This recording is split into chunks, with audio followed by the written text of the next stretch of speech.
Check out this pine tree. How many pine trees do you think are in Hartwick Pine State Park in Grayling, Michigan, where there are almost 50 acres of forest for sightseers to enjoy?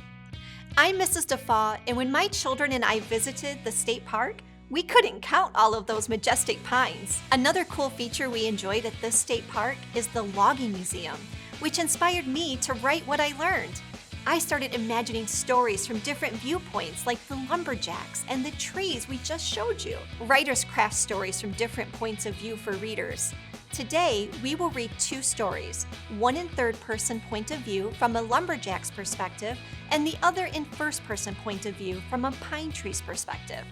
What does point of view mean? Point of view is a character's viewpoint or how they experience something from their position. When we experience different events like going to Hartwick Pine State Park, we experience that park from our own perspective or point of view, like I did.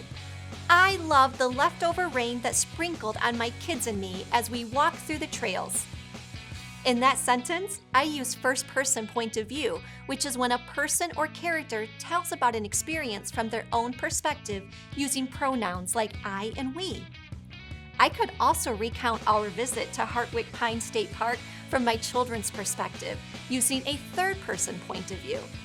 My children folded their arms against the cold weather, wishing they had brought their sweatshirts.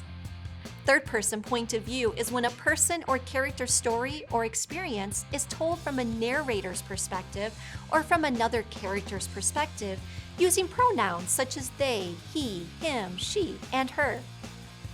As we read aloud, we will learn about lumbering from each character's perspective.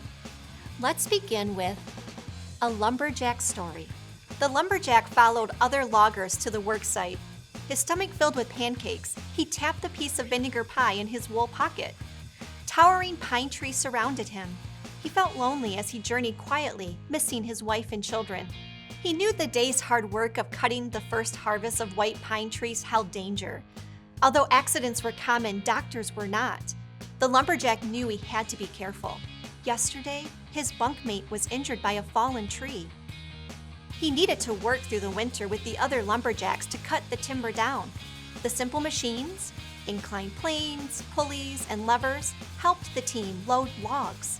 He knew the logs were needed to make materials like roof shingles, fence posts, and railroad ties. Although some of his fellow lumberjacks made lumbering a career, he looked forward to returning to his farm in the spring so he could tell his children about the logging camp. Which point of view was used in this story, third or first? Right, third person. Let's explore what we learned through the lumberjack story. We learned that he ate pancakes for breakfast, dressed in wool to keep warm, snacked on vinegar pie, faced danger cutting down pines during the winter, and didn't have access to a doctor. His team used simple machines to load logs, which made building materials. He was a farmer who missed his family. Before we jump into our next story from a pine tree's first-person point of view, it's important to think of this word, personification. When a writer gives voice to a non-living thing as if it were speaking, the writer is using personification. You'll see throughout this next story that the red pine tree has human traits or traits of a person. A red pine tree story. Last night's winter storm forced me to sway, but the winds cannot remove me from the strong roots I have grown for the last 200 years. I will live another 2 centuries soaking up the sun's energy, sipping the water from my roots, and feeding my pine cones. I watched the lumberjacks cut down white pines first. They appear so small from my viewpoint, 150 feet high into the sky. I know I may be next when they return with their axes and saws. I try not to think of their saws cutting through my 12-foot diameter trunk slice by slice. If they do cut me down, I know I will be transported away from the only home I've ever known. Instead of thinking about the lumberjacks collecting timber, I choose to stand strong. Within this old-growth pine forest, there are so many ancient pine trees like me. Each year, a new ring grows on the inside of us. These rings, grown year after year, will continue to tell our story, revealing our history.